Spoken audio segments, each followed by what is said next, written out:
Welcome to ATB TV. I'm Darren Dance here with Peter Morganti again on this sunny Thursday afternoon, Pete.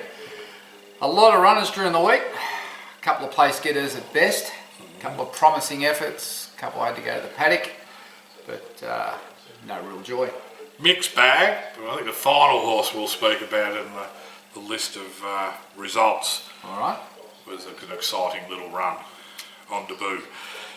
Head back to, I think we might have did ATB TV last Friday, I can't remember now, but we had Piranha running, second race start, off the back of a good fourth at Warragamba, chalk and cheese. The results, because she, well, in hindsight, when fact worked it out, she didn't want to be there. She was a run over the top, and she's in the paddock now as we speak. Finished about ninth, but look, she didn't want to go on the barrier. She was under pressure at the 600. She drew the inside. She couldn't even kick up and hold a spot. And the Harry Coffey got off and thought he'd rode a different horse to what he did at Warragamba. Yeah, we went there hopeful, I suppose, but yeah, it's amazing, isn't it? These 2-year-olds, or she was 3 last week, but having a second career start, just trained off totally, just had enough, and it was all too much for her. And yeah, Archie said that he watched her in the Manning Garden, he knew we were in trouble there. Should have just put the head collar on and took her back to the store. Yeah. Would have been better, but anyway, we brought her home. Look, she's obviously got talent, and she's just not mentally ready or physically ready, so she'll have the best part of the spring, and you know, she'll come back a nice filly later on. Yeah, and they were all over it on racing.com. I think it was Ben Ascari had her labelled, and he'd seen the run at Warragamba, so I think that, you know, the form line, that's the best one to look at, and just forget all about Geelong. And we'll have a nice little filly come back in about, it'll be Christmas time, I suppose. Should we run for the autumn, yep. We go to Caulfield, and well, the old bloke struck with a nice third. Actually, I should have probably mentioned him in the same light as I will mention Tubay Shaw. That's probably close to his career best run, I would say, Mr. Moneybags, up in the weights against a nice horse called Elephant, and we just missed second by a lip, beating a length and a half there. The bagger, he was good, third up, 1400 at Caulfield, and dispatched the hoodoo. Yeah, I think yeah, the horse ran super. Good ride, really wanted to be there, worked into it strongly, wasn't beaten that far. Elephant's a good horse, he's won 5 out of 5. And we actually tried to buy that horse after we saw his trial in New Zealand, in the same way as what we did with Yogi, but they wanted too much and they only wanted to sell half, and it was just all too hard, and we just left it. But he's come over here and he's won 5 out of 5, so he's a very, very promising horse. Moneybags was huge, you know. Everyone had bagged him about his Caulfield record, but I don't think he's ever really been it. He might have been to Caulfield once where he was fit. Yeah. Most times he's been there early in his prep, not fit, on wet tracks, or just copped, you know, bad rides inside and had no hope. But you know, there's no reason why he can't win at Caulfield on that run. The horse looks terrific. He's fit. He's run third at $9. You know, he's ready to win. He's back as good as he goes. So he's been a ripping horse. He's won 630 odd thousand. I think he picked up 12,000 for running third on Saturday. Yeah, it's huge money, and the owners are going to have a bit of fun with this boy. One of the things is, you know, you would label him as a winner next start, but there's no suitable race, unfortunately. So we've got no choice but to throw him into a listed race, where he's probably going to go around $15, $18, something like that, and probably not win. But I'd be just waiting for that start after that, when he's back in his own grade, and that's his target race in 2 starts. So look, he'll run cheeky in the Heatherly, but he's aimed for a race up at Ballarat in about a month's time. So you just follow that horse, and he's genuine. I had a lot of texts after that run on Saturday, not from the owners, but from clients, just saying we would love to own a horse like that gives you 5 years of fun. Paid 25,000 for him as a yearling. He's won over 600 grand. He's won races every year. Since switching him down to Warrnambool, he's just switched back on, and he's loving it in his old age. And you know, he probably half feels like he's in a retirement home. and he's just thriving. Well, he gets his paddock during the day, he comes in at night, and he goes to the beach in the morning. Sounds like a good life, doesn't it? And a wander down there, and like Lindsay said, we're not just a morning trainer. Like the girls there want to jump on them, they just jump on them, go down the beach. So it's all relaxed, you know, and he's loving it. It's only sort of race day where he has to really exert himself. So no, good. No, and the young kid rode him well, young Neendorf. We've had a bit to say. Yeah, he's not out of the time. He's probably the best rider he's ever ridden on one of my horses. But, and we still gave that elephant 3.5 kilos. So you know, we've carried the weight. And, no, he's like Lindsay said. He said, I've got about an inch to move with this horse. He's ready to win. So he said, I've just nicked off and I looked at the calendar. But, you know, 7-year-old and he's still going to be contested listed type races. Well, he's doing a great job. Absolute beauty, that horse. Never again ran a couple of races later, and I think as we all guessed, it's a fitness run. It was a good race. He ran off his feet. He wasn't beaten that far in the end, but he's never going to run over the top of horses like that. He's finished, I think he might have been a couple home. He'll move on to a 1400 metre race somewhere, I gather. Yeah. No, he 150 to 1. Trainer says his last 100 will be his best, and I think his last 50 and 50 after the line, I think he was up near the leader after the line. He just flew late, but he's a horse that's got a sensational second up record. Yeah. The stable's saying he's going as good as ever. He's an older horse. Clinton's really upbeat about his next run. Gets to his right distance. The tracks are starting to dry out a bit, which is what he needs. So, you know, he'll be shorter next start, better suited over the 1400, and he'll be something to watch next time. He goes well at both at Flemington and Caulfield, so there will be plenty of options there. 64th Street, her swan song at Narandra, where she did win, but that race just didn't pan out from the get-go, did it? There was no hope of getting near the lead, and I think everything wanted to get home quick. And look, it was a pressure race, and you could tell well before the home turn she wasn't going to figure. No, she's done. Luke Pepper's done his job. His job was to win a race for us. He did that. She had 3 runs there. Luckily she won her first because she had no luck in the second and the third. As you said, they all just went like cut cats. She had no hope of getting to the lead. But she's on her way to Scone as we speak, and she'll be lined up for a visit with a stallion called North Pacific in the next 4 weeks. So she's been moved across into the broodmare band now, and she's a winner, full sister Group 1 winner, so we tick her off. Just make a little note there, Darren, for the website. I think you've done it. Have I? Oh, there you go. That'll be a change. You can step ahead. We go to Coleraine. We had Periscope. This Coleraine track's done a huge job in the last 3 weeks, and it's had a set of trials on the flattest set of hurdle trials and 3 race meetings, and it's taken over 2 from Casson and Warrnambool. And while it's been heavy safe racing. It's probably the old days of heavy track racing, and Periscope, as per what we've seen, his last 5 starts was honest, but just found, 2 in this case. Actually, I had the Quinella with the winner. We're going to run second all the way down the home straight. He just got licked out right at the post. I already dropped his hands. Well, it was hold on, and all of a sudden the other thing just went like that. He dropped his hands. Yeah, well, Will Gordon, I've sent him the bill. I know John Clements wants to kill him.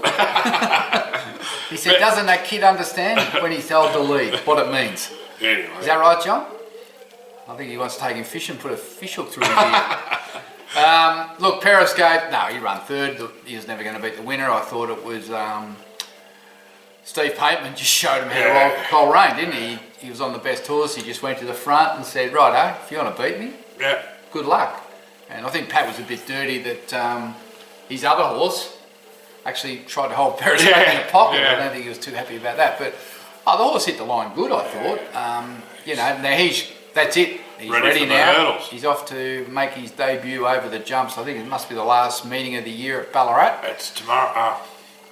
Well, not even Saturday. It's Sunday week. Sunday week. So Periscope going over the jumps. Now I haven't had a horse go over the jumps. I'm just trying to think. Apart from Melburnian in Heartbreak City. No, I didn't own him when he jumped. I don't think. Righto. I think Melburnian's been over the jumps a couple of times, but that's different because I'm asleep and I don't have to watch it. But I had a jumper with Mark Riley. It would have been, I reckon, back in about 96, 97. And he won a jumps race at Werribee. Yep. Over 2,800. Yeah, the shorter distances. Yeah, and I reckon I watched about 300 metres of it. The last 300? I was like this. Yeah. Every time we went over, I was like this. Yeah. So I don't know how I'll be, but anyway, Periscope's future is over the jumps, if he's got a future. If he can't do it, well, he'll be retired. But Pat's done a great job with this horse, because this horse was pretty much retired. Yep, and back off it. And resurrected. Injury and everything. Resurrected, and I don't know what he's won since he's been down at Pat's, but he's probably won a little bit of money. Well, might have paid his way just. Oh yeah, two or three of those seconds was $6.5 grand. You know, like that's with Pat's 6 weeks sort of training for these. No, he's genuine, honest. And the payday with the hurdle winners, you're 20,000 plus 10 as a bonus if you can win it. So, and the beauty of he's picked the perfect race. It's not just an open maiden hurdle for, you could have South Pacific, for an example, a better quality flat galloper go into it. You must only be classed as a 58 rater or less on the flat. Right. So he's going to run against the same sort of his mates. Yeah, his mates, but who can jump best, I suppose. But no Group 1 horses that have won a hurdle. No. Yeah. Okay. So he's going to run against the types that he's been running against. Right. And so I might take 6 or 8 minutes this race. 3,400 it is. If it's wet at Ballarat, although, what are you forecasting next week? A bit better. A bit of rain around. Yeah. Anyway, Steve Pateman trialled him over the jumps and said he'd be happy to ride him in a maiden hurdle. So Pateman's the best of the best in the jumps department. Whether we can get him or not, I'm not sure, but I don't think Dean Yent will be riding him over the jumps, put it that way. I'd like to see that. Maybe it's punishment for a few bad rides. It'd be like one of those yo-yos, just go flying through the air.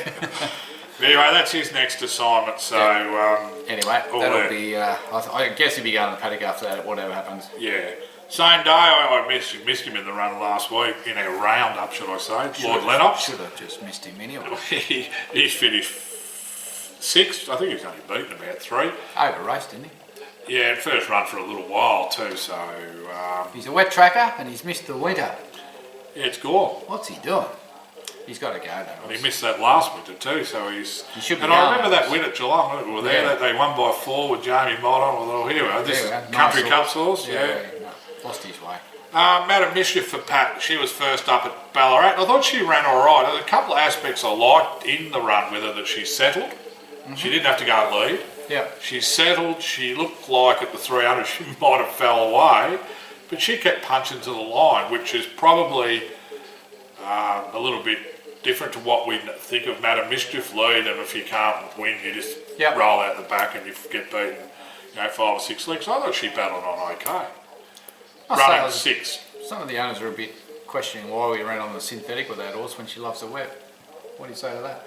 Oh, just what we couldn't trial her, and instead of trial, let's go and have we got $900,000 for trial her. So it was Pat couldn't find a trial.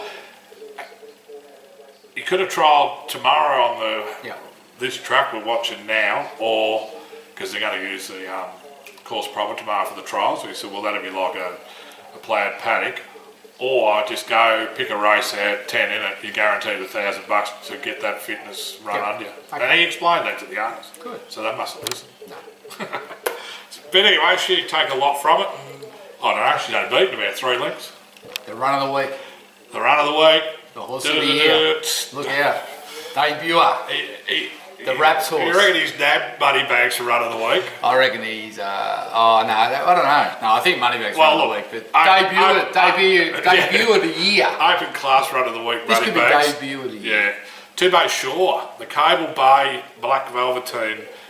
Not cold. Got gelded, didn't it? Yeah, it's a gelding. Gelding, yeah. First runner with Philip Stokes. Yes, and what a nice little run. He trialled up well. We're all a bit excited because of those trials. Especially when the horse that ran 3rd in the trial won at Ballarat a couple of days before. I did get punching into the odds after that. I'm thinking 260 the place is beautiful. But unfortunately, if you did take that 260 that night, you would have got hammered because what was it, about 5 Yeah, scratches it took after 5 that. hours. I think he still paid $2. Paid $2, Yeah. 210, yeah. There was a very good horse in that race that won pretty well. Looks very smart of the Mar Eustace team. I think it was $8 into 260. Pity they didn't run at Ballarat. Pity we didn't run at Ballarat. Yeah. We would have won. But no, he was great. Got beat a length and a bit. Yeah. Just missed I second. thought he bobbed for second, but was Just missed for second. If you didn't see the run, have a look. He sort of drew wide-ish. He went back. The winner had the favours. It sat outside the leader. Yeah. Never was more than one off the fence. And what really cost us was on the bend when Tantat something in the pink of Moody's pushed out. Yeah. And then we ended up 5 wide. And I reckon we lost a length there. Well, they had maybe to more. sort of recorrect it, didn't they? And then was got. there room for a protest? I don't know. I don't think we protest anymore in Australia, do we? Don't look that way. Not if you don't win. No, I don't think the horse actually touched us as such, but they put him off balance. He ended up covering a couple of lengths more, and then he picked himself up and he came again. Yeah. And we all thought he was going to get there, but geez, it's hard on that synthetic. But certainly his last 200 was of a horse that's going to go to 12, 1300 next start and be winning. And I think in that too, respect to the winner, who, unlike the others, he was able to kick and hold that good belt to the line where, because I thought the 200 was going to let down. I think the jockey even said that he felt like he was just going to go whoosh, but because the leader had a good kick, he had to sort of bridge that gap and then go over the top. Yeah. So, and he's looking for further. It's his first run. He's still learning, but I know the owners are up and about. They're pretty excited by it. it actually reminded me, Hasseltoff was similar when he kicked off and he stormed home and just missed. And Well, he's run about 8 seconds, so this one. wrap to hear that. Yeah. He must be in again soon. Yeah, I think it's next weekend. I think it was 3 weeks between runs. Yeah. Right. I don't know. We used to run horses every fortnight. Now we seem to run them 3 weeks, 4 weeks. I These just want trainers, they just Churn up the prize money first. they're just getting the training fees, I reckon. But anyway, All right, but no, look, him and Moneybags were definitely the runs of the week. yeah. And look, probably the only disappointing one there was the Perot. Perot filly. Yeah, But she needed the circumstances. paddock. Yeah. The rest probably were where we thought. Yeah. But certainly Moneybags was above expectations, and certainly Two Bay Shore looks like a nice 3-year-old gelding. I don't know how far he'll go into the spring, but I think he'll be better next time in. But she was a really good mare. Mick Kent trained her, and I remember that day she won by lengths at Sandown like a real good horse. She was autumn heading to the South Australian Oaks, wasn't Yeah, she? she when was a broke very down? good mare, which Yeah. is one of the reasons we kept her. So, no, bit to look forward to there, and I know there's a few owners over in the Meredith region that are A bit excited. a bit excited, and if they're going to celebrate and drink like they did when it runs third, I don't know what's going to happen when it wins. And I think you take a lot of take a lot of confidence out of the Stoke stable, which is their first experience. Right from day one, they never put nothing out. You know, the 2 educational preps was like everything he's doing. But as the gradual improvement come, they let us know that they like the horse, and you know, I think on the back of what they were telling us, what we're seeing, we went there expecting that horse to run like it did, and it just showed that they know what they're doing. They're pretty accurate. Yeah, yep. Anyway, we'll see All what good. happens in a fortnight. About 2 hours, no, less than that. Hour and 10 minutes, Darren. We've got Black Mirror, so Heavily back, we'll Pete. flash up here, wins by 5. She was our last winner, by the way. She won by 4 that day, Coleraine. This is a bit harder. She's into a 64. Yeah, and How many horses win their maiden and win the next day? I did think I did say that in the re-race. About 1 in 16. Yeah, 6%. She's into 550, Pete.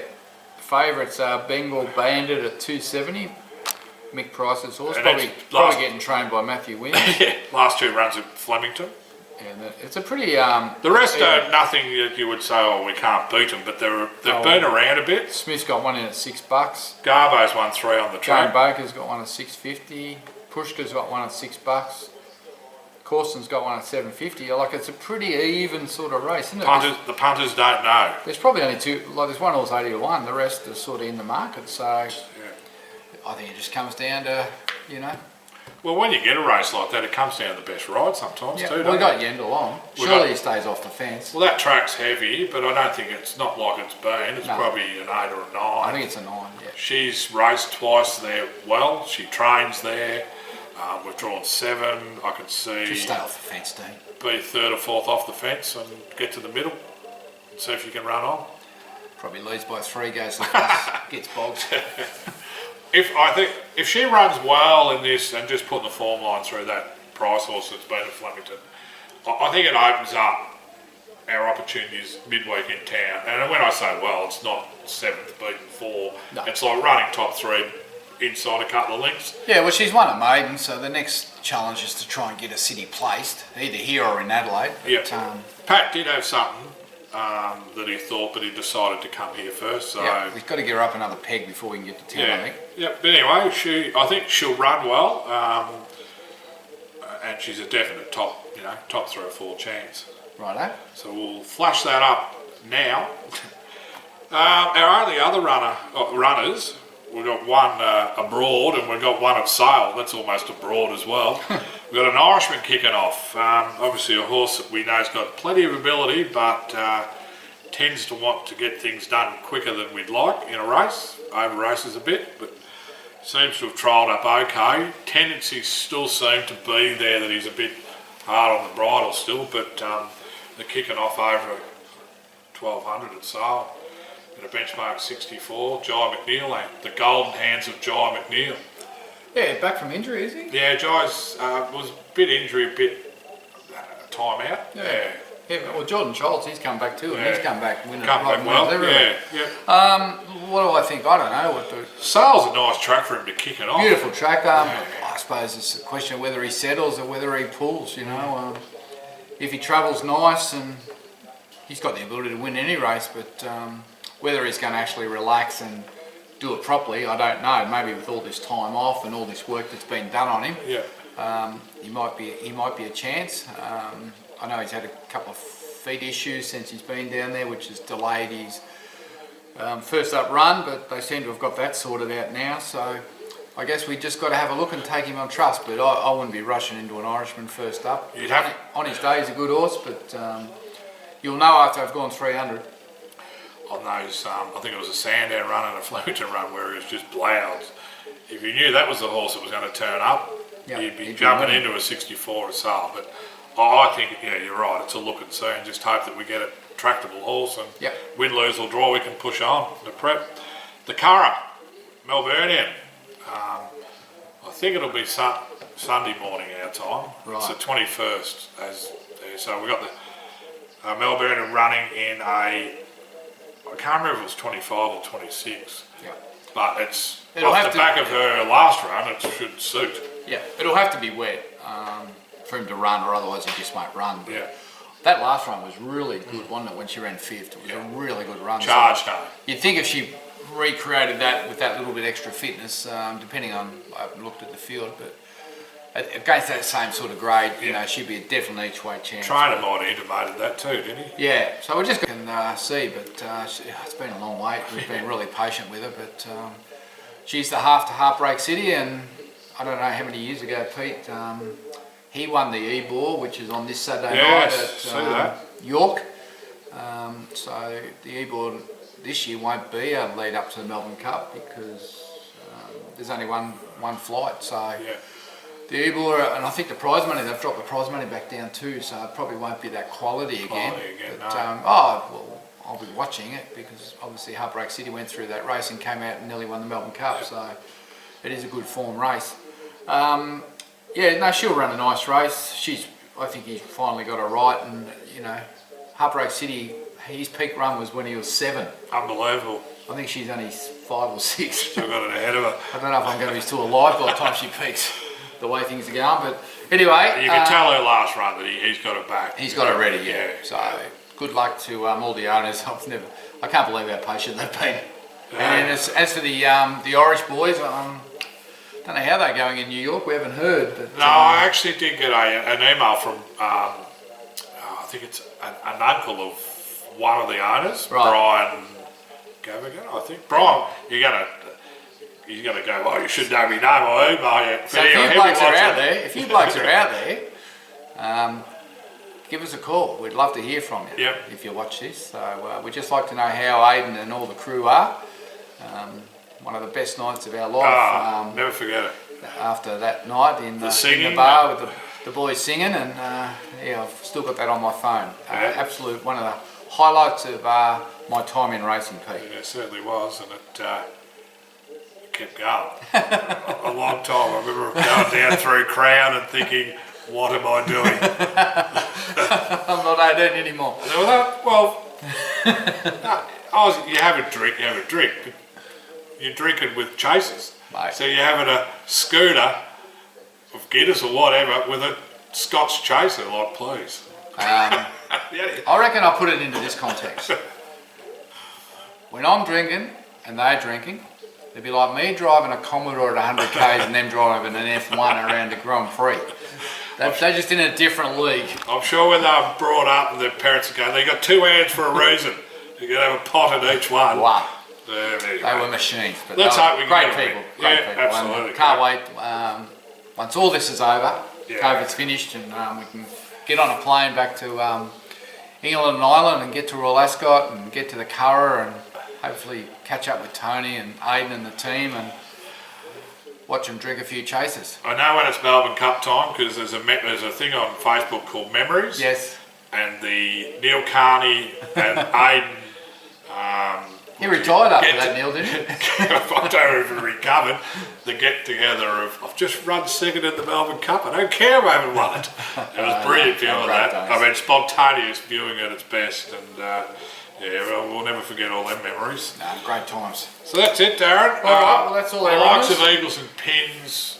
Paul did have her in for Swan Hill on Sunday, but he was just mindful she had to recover from a gallop she had. There's a Chuka and Warren to be on next week, so she'll go to one of those. She'll be in there somewhere making her debut. And Serious Deal could be up at Chuka as well. Yep, and then Serious Suspects coming up. No, there's a few coming up. This week's a little bit quiet, but then it seems to like we have a busy week and a quiet week. And Right Your Name's the other one where I think there's a 1,500. He'll be in next week. Yep. I don't know, Pete, 54 cases in Victoria today, 680 odd in New South Wales.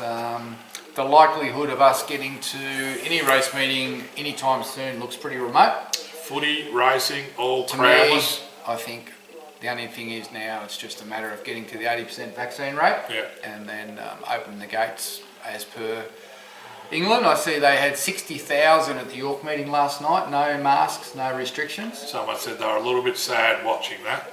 Thought, well, hold on, we need to get to that. Well, we've got to get our vaccines happening. That's our only hope now. I think we all know that. So I'm going in for my second shot On Tuesday. I got one little visit, medical visit, and then after that I'll be doing the same myself. Well, so you'll probably get the Pfizer and you'll be jabbed in 3 weeks. they need to find a few body parts to put in as well. Yeah, Brain. you'll be right. No, so anyway, you're right. We've got to all head down That's that our only way. hope As now. much as people, whatever they think, it's the way we got to go. No choice. Simple. All right, until next week, have a great weekend. I'm Darren Dance with Peter Morganti.